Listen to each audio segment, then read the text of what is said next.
Well, how's it going? I'm Mark Duffy. Welcome to my channel. On today's episode, I'm going to be talking about the OBSBot Tail 2 PTZR AI-powered live production. It's a long-winded name.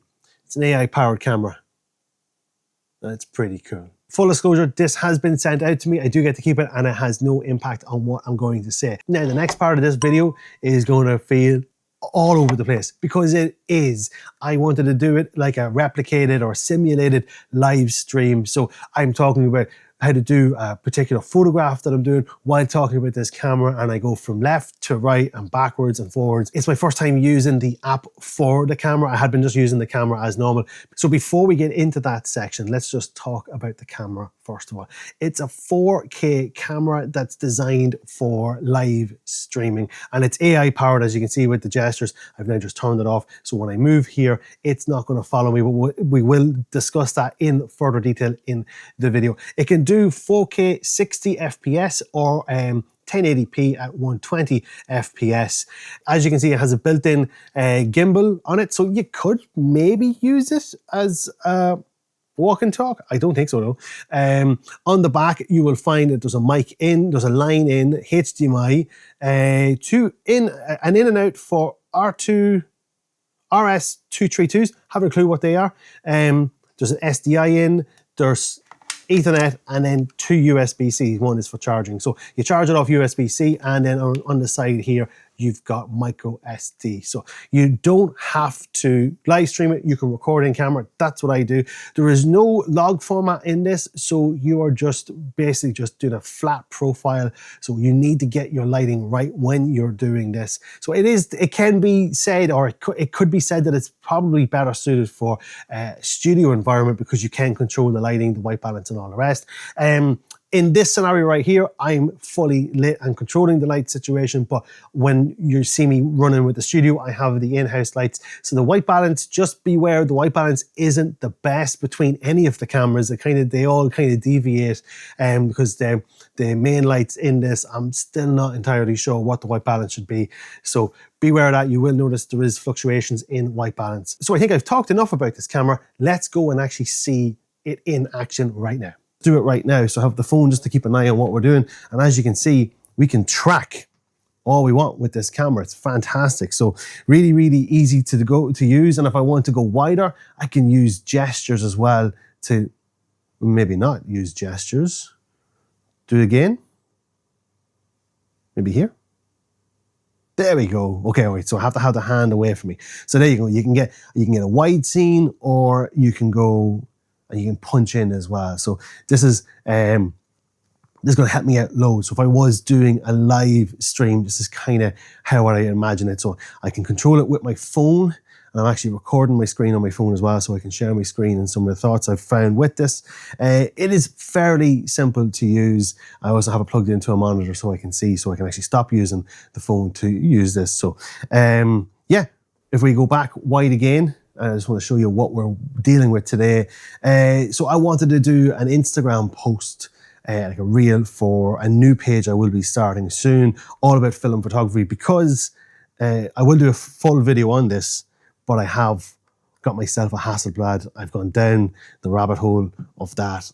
Beautiful camera, Hasselblad 500cm, and I want to do some cool videos, photos.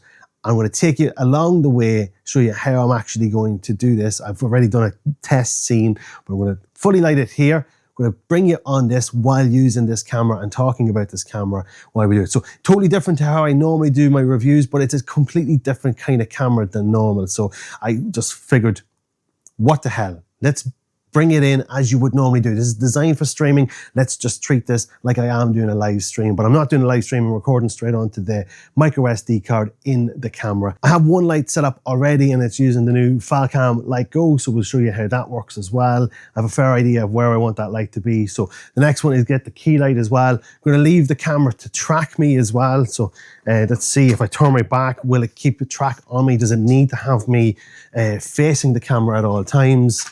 You can see the tracking. I have the tracking set to what's called on the app super lazy. Just let me just get onto the screenshot here. If I remember correctly where the settings were on this, I think it's in here. No, it's not in that. That's the exposure settings that I have to click into, and you can change your white balance. I have a custom white balance there. Where did I go for? So you can go here. You can actually frame where you want your subject to be. So if you want that to be there, you see the yellow line. It's actually going to keep me tracked to that 1/3. I can raise it up as well. So there it's going to come in. So I might just bring it down lower. No, actually, sorry. Hold on. Still learning to do what to do with this. Maybe centered as well. So you can see it's getting a much better angle. Now, what I found with this is you can just go straight out and use hand gestures, but you can't control what you're doing. So the hand gesture has actually turned the camera off. If I move, it's not going to move anymore. And it read the hand gesture for me. If I bring it back on again, I know when it's tracking me because it has a long blue LED blinking at me, showing me that it is actively tracking. And when I'm not being tracked, it'll actually blink green. This is great for framing when you use the frame on the app. I find that when you just use the camera on its own, you can't control this. And it's one thing I don't actually overly enjoy is the fact I need to use an app at all times. Speed. This is it here. I have it, you can see there, I have it set to super lazy. If we go crazy, you don't want crazy because any movement at all that my head does, the camera's going to react. And it's one of the things I hate about AI tracked cameras is any movement at all. This happens on the DJI Pocket 3. It happens on a Featech gimbal I tested before. Any slight movement and the camera is going nuts. So the great thing with this one is I can set it to super lazy and it gets a little bit more realistic as to I should have some freedom to move. If this was being operated by someone, this was, a human operating this camera, they would not be moving all that much. I would love to maybe draw a frame around me. If I can I draw a bigger frame? I think I read that you could frame it bigger. Can I just hold maybe? Nope, that was doing something else. Not entirely sure, right? Okay, we'll leave it at that. And let's get started. Like, okay, so I've been waffling on for a bit too much there. Let's go on. So I need to get a light. So there is a certain amount of where the camera can move. You can see that it hit its max. So when I did set up the camera, I didn't have it set that it was looking directly over at my desk. I took the wrong light stand. Right, okay, this is a great start. Just keep an eye here. Is it tracking me? It is, yeah, lovely. So I do apologize. The studio is not the cleanest. I was talking to a friend about wireless microphones and forgot to clean that up before I started recording. So you will see stuff around. There's boxes behind me of products that I have to test out and do reviews of. So look, this is a working studio. This is not the typical YouTube studio. I am first and foremost a product photographer. I am first and foremost a commercial photographer. I just really enjoy the YouTube side of things. Right, okay, so you can tell that I was doing some test shooting. I got the idea maybe to include this shoot in this review to show the capabilities of this camera. This camera is just straight play. So what you're seeing there is the colors and all straight out of camera. You're not going to be, for a streaming camera, you're not going to be worrying too much. Well, I wouldn't think so anyway, about color grading and all the rest. So that's the way I've left it, is that there's no editing to be done. It's just straight play with this. Set the camera up, face what it needs, and then all the work is going to be on where you're, how you like the scene and stuff like that there. So it's going to be the importance and the onus on the style that you see is going to be on your lighting. Now, I wonder, is the camera going to switch off when it loses sight of me when I go to put this softbox on? That will be, I won't do it fully yet. When I get this on, there we go.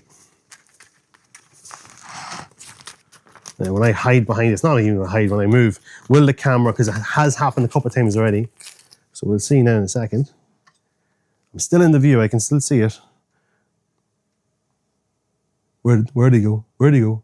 Still there, it's still tracking, that's very good. Okay, so that's far better. when the app is not on, the camera goes back to home. So wherever the first initial setup was, this where I am pointed right now is nowhere near where the home. The home setting for that is possibly facing about here. So if I wasn't using the app, that would have gone home to here. And then I would have had to walk back into scene to be found again, to walk back into scene. So that is great. It means I have to have the phone app on at all times. But if you are doing like a podcast or something like that and you need someone to monitor, that's no bother at all. Right, I forgot to close the curtains because it is quite warm. There we go. There she's gone. There it is. I knew that was going to happen. Okay, so it wasn't to do with the app. Did you find me? I'm here. Come back. Come on, let's go. Yeah, we're in the middle of a bit of a heat wave here in Ireland, surprisingly enough. Can I go in behind? Can I go in behind? Oh, it's still seeing parts of me, that's why. So if I totally hide, where'd he go? Where'd he go? I'm here. Honestly, if people could see me, if people could see me right now. I don't even know why I'm doing all this. It's not even live. I'm not even pretending this is live. That's a little low. Put it back on. Right, she's gone again because I was in behind the softbox. I'll go get it again. So there is a little bit of that going on. Stay there. So what I could do now, right, is use the gesture, just because I know I'm going to be moving in and out of this space here, is just freeze you there, right? Okay, so it's blinking loads, now it's gone green. It's going to stay there, it's not going to move, which is grand. So I'm going to turn this camera on here. You know, I've already been doing a test. I was in here yesterday just quickly, and I wanted to set up the scene. So the scene's going to be, I've got the Hasselblad, I've got some different accessories that I've needed that are crucial for my film photography. So I've got spot meter, or no spot meter. You can set your settings here. So I'm going to put that right there, put it back in the spot where it needs to be. About there, yeah. And it's all in triangles. Everything's moving in triangles here. So this is going to be a video. So I actually could just record this right now so I can show you what I'm doing. So I have this all as a triangle. So there is a line right here from the shutter release cable facing directly on in here. There's one triangle here. There's another line here. So it's all in diagonals. And then there's all cross sections. That's how I kind of think when I'm doing a lot of this setup. So I am kind of thinking vintage vibes, nice warm wooden look. The light I have over there, I'm actually going to switch on right now. I'll put the tracking back on as well so you can see me. Is it going to see me? There we go. Yeah, cool. Saw me now. Okay, so oh no, it's back off again. Back on. Really quick. It's so quick and easy, you know what I mean? So we have what we have here now is the 200X, and that is going to be set to tungsten, as you can see right now. I'm probably blasted out of it there. So that just goes to test the exposure levels. Does it do auto exposure? I don't think it does. Is it doing auto exposure? I can't even see. I literally can't see a thing here. Okay, so we have that there. And what we have is, this is a really, really cool unit. It's plugged in. So the light you'll see is attached to this, and then so if I detach this right now, if I know where the nut is, there's the nut. So there you go, look. So the light is actually attached to this unit. It's a Falcam light. Go. Oh, look at that. Let me just move over here a second, just to show you fully. Look at that move. That is so cool. It's just, and maybe on me. Oh no, not too much. I like being in the spotlight, but not that much. That's a poor joke, but you can see here. And there's programs you can set into this as well. I could set A to be there. I could set B to be somewhere else. So yeah, really cool. I think I want to go kind of high-ish. Anyway, so really, really cool. I was playing with that yesterday. And I have a full video on these. Wow, I've been blinded. Yeah, so that's the idea here. So we'll go back onto this camera, really, really bright. So what I'm thinking of doing, whoa, hello, I'm back over here. I never turned that off. The AI went off for some reason. Anyway, didn't follow me. So we're back here. It's looking really good in the exposure. I've got F5, ISO 800 at a 50th of a second because I'm shooting at 25 frames a second. What I want to do is kind of have a shutter. You'll see here, it's just plain as anything there. So we want to do some shapes. Speaking of IKEA, in one of the boxes for something I got recently, this was one of the dividers. And I was just like, well, that looks like, you know, shutters. So I'm like, cool. Stick that in front and you can see the shapes. Isn't that just, and it just works just like that. And if I change the angle, it'll get, and if I bring it in closer, you can get different lines. So you should start seeing that in the camera there on that side there. So I think that's really cool. Now, I do have gobos sets and stuff like that there. I could use them, but for something different, I just thought I might just try this to see what this was like. Because the gobos kind of cut the light a little bit. I want full power. I want this to be nice and strong. So just take this light stand here, just because I know it's extended already. So I need the height. And the next thing that I do need is a clamp. So I have some gooseneck clamps over here.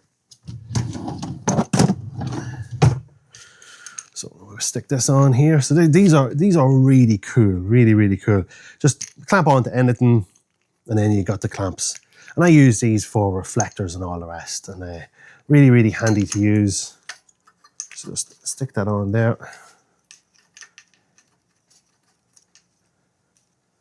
Yeah, cool. So the great thing with this camera is that it's shooting at 4K, and you can actually pair it up with a whole host of other cameras. They can be daisy chained together. There's an Ethernet connection to the back. There's YouTube, there's USB connections.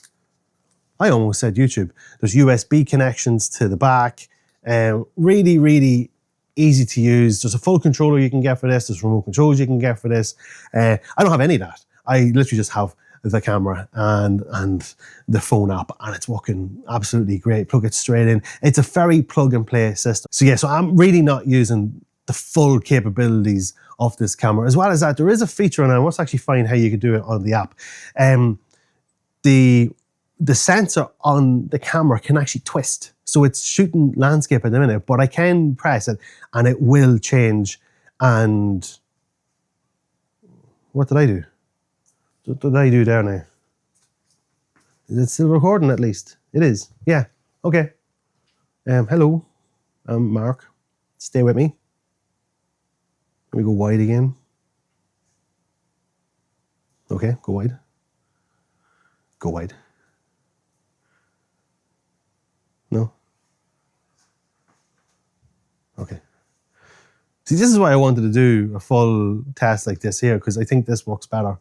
Yeah, the framing's not great now. Did you forget about the framing on me? Did you forget about my I think you did forget about my framing. Face auto exposure. Turn that on. What does that do? Oh, hold on. It said face auto exposure. Let's test it. Let's put that one to the test. Are you exposing my face now? Go on. There you go. There. Oh, there you go. There you go. Yeah. It is exposed for my face. Put it back over here. I can't see. And what you like, I'm going to look. I have a big screen. I have a big screen here that it's plugged into. So there's a HDMI to the back of this. You can plug straight in as well. Cool. Okay. Yeah. So look, really capable. Very capable camera. I just want to bring your attention. I brought my microphone. You can see my microphone's here. I'm right beside. I'm very close right now. I do apologize. Can you hear the fan? That is loud. That has a loud fan when it goes. Whoa, and the body of that. As you can see here, the fan is, as you can hear, the fan is quite loud. I can actually feel it on my hand, and the camera is quite warm. I'd say without that fan, this camera would be overheating. Because we're videoing here, I have the studio lights on as well. And that's one thing I wanted to test. What's the low light capabilities like on this camera? So we're going to do it right now. Turn the switch off over here. No lights on in the studio, except for this one. So this is the only light that's on, is this key light. So let's have a look here. What's the lighting going to be like now? Can it handle that? This is going to be quite testy now because there's not much light on in here at all now. Let's have a look through the camera. What's this like here? It's looking quite good. It is looking quite nice. That is, so the idea, wow, that fan is so loud. That fan, I can hear it from over here. Like that fan is so loud. I wouldn't be surprised if you could hear it on my microphone. I'm just gonna give some dead air for a second so you can hear.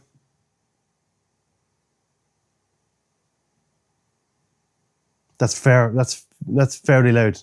That fan is fairly loud. I wasn't aware of that. Now that could be an issue with some people, having a fan that loud on it. Fairly loud. Okay, we will turn tracking off.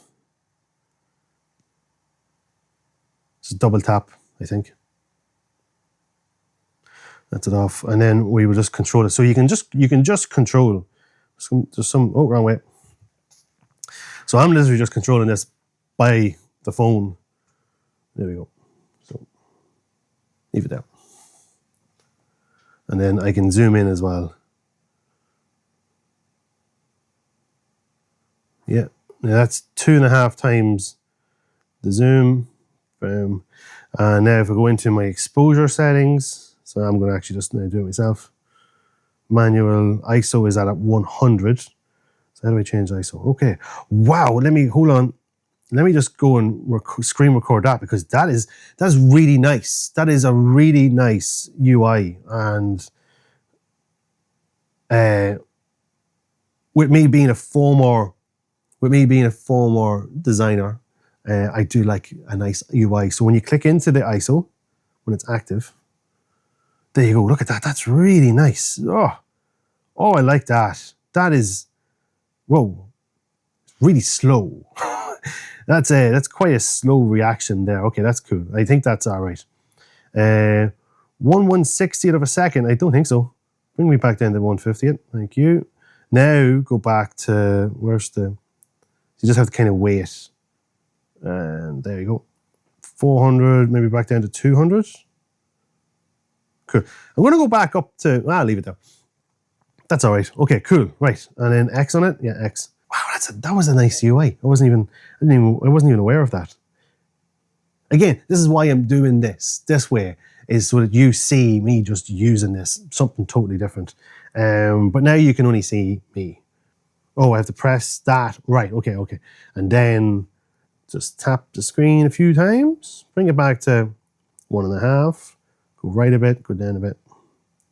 Okay, cool. Right, so now you can see everything that this is doing. So you can see here that the lines from what you're seeing, they're really, really defined. But as we get to here, they're not overly defined. And this is one thing I thought with my test yesterday.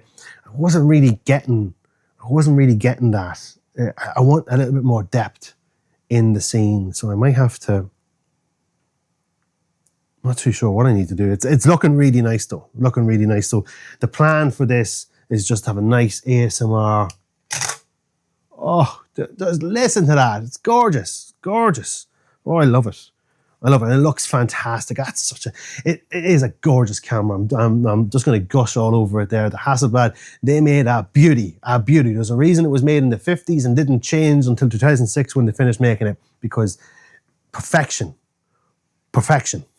Now, we should agree as well, they were very testing conditions that I had the camera set up. You know, there was immediately an obstacle in front of the camera blocking potential view of me. So it was going to lose focus on me for the AI tracking. Having somebody monitor the app would have been absolutely ideal, but I am a one-man show when it comes to these YouTube videos. I'm mostly here on my own, so I don't have the luxury of that. So I don't think we should be overly harsh on the camera when it comes to that. So let's talk about price. The price is coming in here at €1,500. I did have it in my head that the camera was priced at €900, but that might have been an early bird discounted price because this did launch in April. I would say that I think at $1,500, it's probably a little bit on the high end. It's a premium end to this type of camera, considering that it is designed to have multiples on a big production. But if you're in the market for an all-in-one solution for your streams. You don't want to have to worry about color grading or selecting the right aperture, the right exposure. You can just leave it pretty much on auto. And then as well as that, bring in the AI tracking so then it will follow your movements no matter where you go. This is going to be ideal. And when you think like that there, 1500 euro isn't that bad really, you know, when you compare against what you'd pay for a really good lens on a Sony ZV-E10 and stuff like that there. Yeah, you're now moving into the realm of that kind of price point, and you can't move that camera is static. So I hope you enjoyed this video, you got something from it. If you did, give the video a like, maybe subscribe to the channel to see more videos like this, ring the bell to get notified every time I post up a new video, and find me on all the social medias under Mark Duffy Photography. And until the next time, later gators.